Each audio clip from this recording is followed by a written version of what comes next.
Lacking a financial plan. India में 85% लोगों ने अपने फ्यूचर के लिए फाइनेंशियल प्लानिंग की ही नहीं होती है। बिना फाइनेंशियल प्लानिंग के पॉसिबल है कि हम कोई पुअर फाइनेंशियल डिसीजन ले लें जिसका रिजल्ट बैड डेट्स के रूप में हमें मिले। फॉर एग्जांपल, लाइफ में कोई ऐसी इन्वेस्टमेंट कर देना जिसकी आपको ज़रूरत ही नहीं थी, जिससे फ़ायदा होने की जगह नुकसान हो गया। लैक ऑफ फाइनेंशियल प्लानिंग की वजह से एक बहुत ही कॉमन इश्यू फेस करते हैं, वो है कि हमने अपनी रिटायरमेंट के लिए तो कुछ प्लानिंग की ही नहीं है, ना ही कोई सेविंग की है। लाइफ में किसी भी अनएक्सपेक्टेड सिचुएशन के लिए हमारे पास कोई सेविंग ही नहीं है। अगर आप भी फाइनेंशियल इंडिपेंडेंट होना चाहते हैं तो रिटन फाइनेंशियल प्लानिंग करना बहुत ज़रूरी है। क्या आप भी लाइफ में सक्सेसफुल बनना चाहते हैं? आज हम बात करने वाले हैं एक ऐसे टॉपिक के बारे में जो हर एज ग्रुप के लिए ज़रूरी है। आज हम बात करेंगे कि कैसे छोटी छोटी बातों का ध्यान रखकर हम अपने फाइनेंस को मैनेज कर सकते हैं और डेट से बच सकते हैं। कुछ चीज़ें हैं जो हम अपना रूटीन और ज़रूरत समझकर इन्वेस्ट तो कर देते हैं, लेकिन वो एक्चुअली में हमारी ज़रूरतें नहीं होती। बहुत बार हम अपने लाइफ स्टाइल को अपग्रेड करने के लिए ऐसी जगह इन्वेस्ट कर देते हैं जिसके बहुत से अल्टरनेटिव हमारे पास फ्री ऑफ कॉस्ट अवेलेबल होते हैं।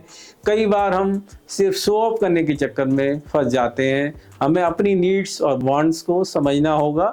सबसे पहले तो हम नीड्स और वांट्स के बीच के डिफरेंस को बहुत ही क्लियरली समझेंगे। इनके बीच के डिफरेंस को हम बहुत ही आसान एग्जाम्पल से समझ सकते हैं। नीड का मतलब होता है हमारी ज़रूरतें और वांट्स का मतलब होता है जो हम चाहते हैं। वो वांट्स हमारी ज़रूरतें नहीं है, जैसे कि बहुत ही बेसिक सा एग्जाम्पल है, खाना और पानी हमारी ज़रूरतें हैं, लेकिन वहीं हम एक फैंसी रेस्टोरेंट में डिनर करना चाहते हैं, वो हमारी वांट में आ जाता है क्योंकि ऐसा हम चाहते हैं। ऐसे ही कपड़े हम अपनी ज़रूरत के लिए पहनते हैं, लेकिन अगर वही हम कोई डिजाइनर कपड़ा फैशन और स्टेटस के लिए पहनते हैं तो वो हमारी नीड्स में नहीं, वांट्स में शामिल होगा। इसी तरह के एक और एग्जाम्पल ले लेते हैं। इसी तरह मेडिकल केयर हमारी हेल्थ के लिए एक नेसेसरी सर्विसेज है, लेकिन वहीं अपनी बॉडी को इनहेंस करने के लिए कॉस्मेटिक सर्जरी करवाना हमारी नीड नहीं, वांट है। कॉस्मेटिक सर्जरी कोई ज़रूरत नहीं है।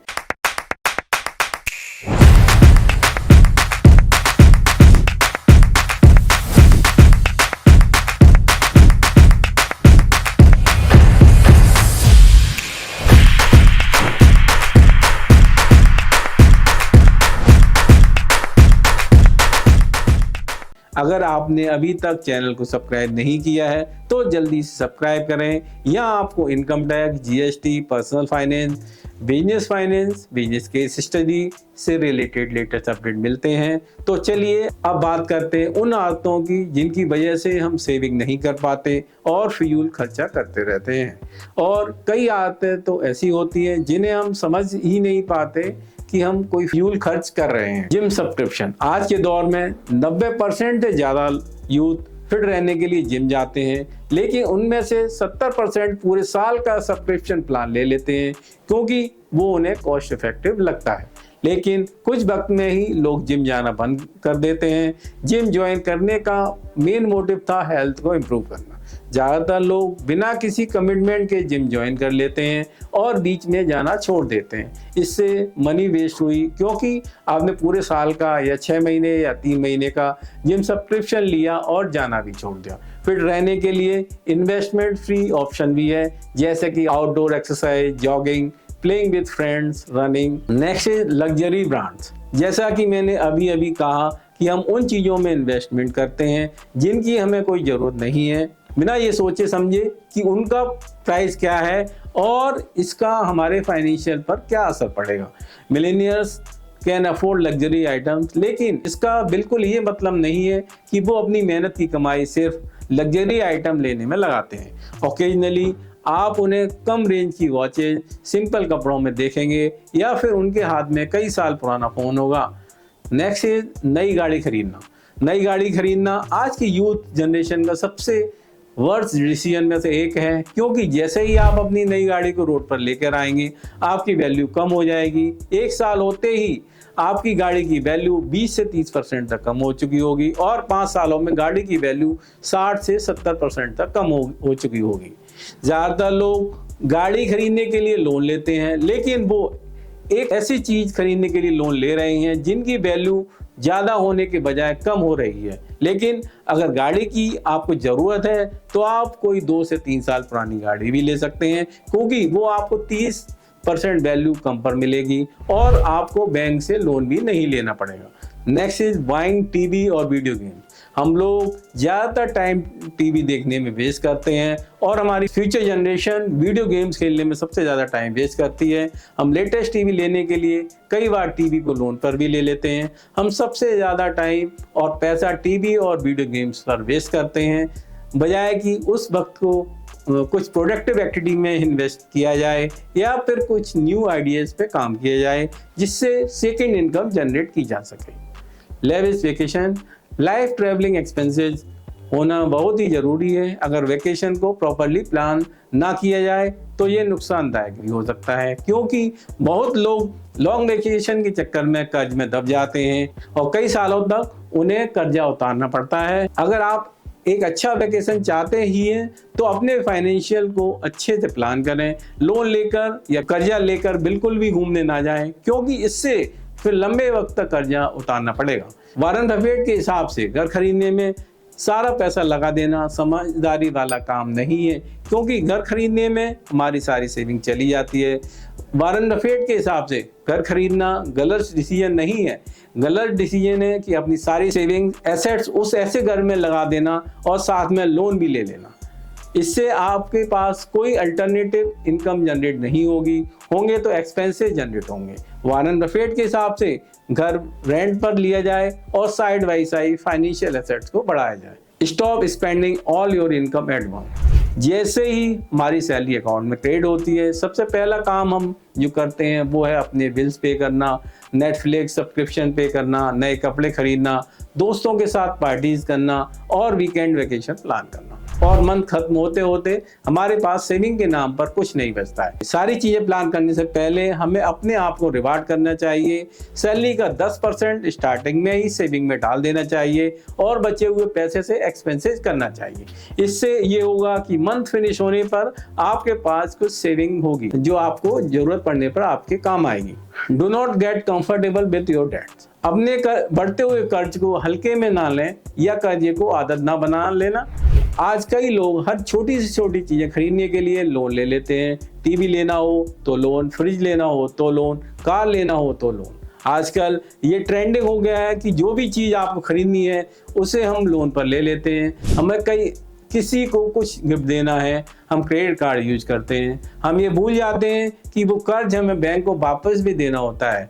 उसकी हर मंथ की इंस्टॉलमेंट बनती है और उसमें इंटरेस्ट भी ऐड होता है। तो जितने की चीज़ है उससे ज़्यादा हमें इंटरेस्ट पे करना होता है और धीरे धीरे हम बड़ी चीज़ों के लिए भी क्रेडिट कार्ड यूज करना स्टार्ट कर देते हैं और इस तरह हमारे ऊपर लोन का एक पहाड़ बन जाता है और धीरे धीरे सभी इंस्टॉलमेंट पे करना हमारे लिए मुश्किल हो जाता है और हम इंस्टॉलमेंट पे करना स्किप करने लगते हैं और अल्टीमेटली रिजल्ट ये होता है कि हमारा क्रेडिट स्कोर खराब हो जाता है। तो इससे बचने के लिए हमें क्रेडिट कार्ड लेने से भी बचना चाहिए। जब तक बहुत ज़्यादा ज़रूरी ना हो तब तक कर्ज लेने से बचें और जितना हो सके चीज़ों को अपनी सेविंग से लेने की कोशिश करें। Next is income versus expenses. Next is track your spending.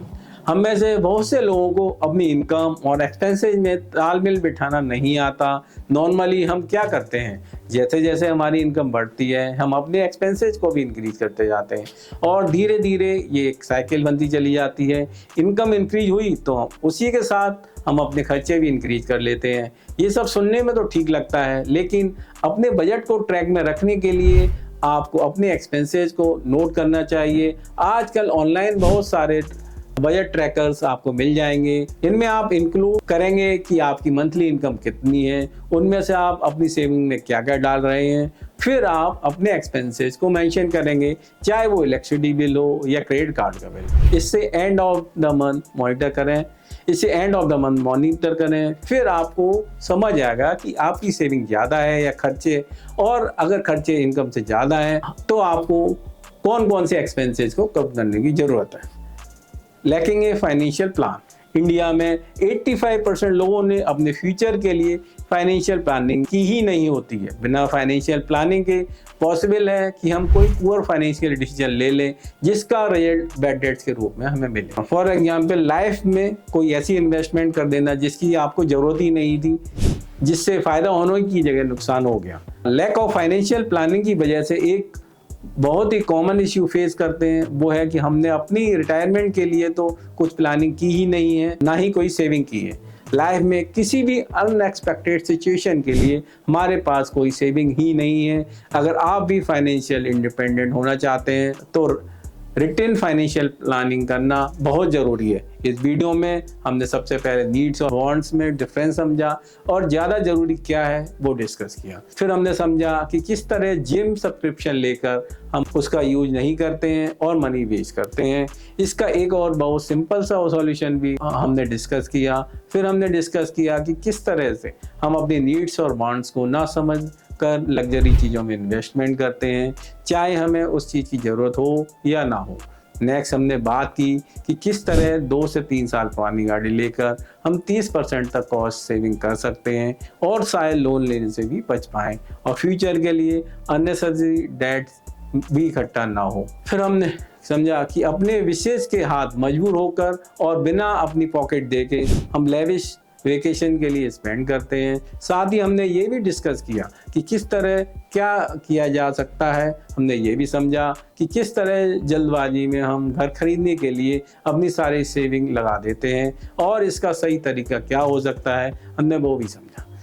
7 point पर हमने बात की कि किस तरह से हम अपनी सारी इनकम एक बार में खर्च कर देते हैं बिना कुछ सोचे समझे। इस हैबिट को करेक्ट करने का तरीका भी हमने समझा। 8 पॉइंट हमारा था कि हमने कि अपने कर्ज को कभी भी हल्के में ना लें। डेट सुनने में तो जितना सिंपल लगता है, रियलिटी में उतना ही सिंपल है नहीं। ज़रूरत के समय क्रेडिट कार्ड का यूज करना ठीक है, लेकिन हर छोटी से छोटी चीज़ को क्रेडिट कार्ड पर लेना नुकसानदायक होता है और सबसे ज़्यादा ज़रूरी नुकसान वाली चीज़ है क्रेडिट कार्ड यूज करने की आदत बना लेना। ऐसा ही हमने बात की इनकम वर्सेस एक्सपेंसेस की और अपनी स्पेंडिंग को किस तरह से समझें और ट्रैक कर, इस पर भी हमने बात की। और लास्ट पॉइंट जिस पर हमने बात की वो है lacking a financial plan. Financial planning personal finance का एक बहुत ही ज़रूरी स्टेप्स है। इसके बिना फाइनेंशियल फ्रीडम अचीव करना थोड़ा मुश्किल है। उम्मीद करता हूँ कि आपको ये वीडियो पसंद आई होगी। वीडियो को लाइक और शेयर ज़रूर करें। आपसे जल्द मुलाकात होगी एक नई वीडियो में एक नए टॉपिक के साथ। तब तक के लिए टेक केयर। वीडियो को लाइक और शेयर ज़रूर करें। धन्यवाद।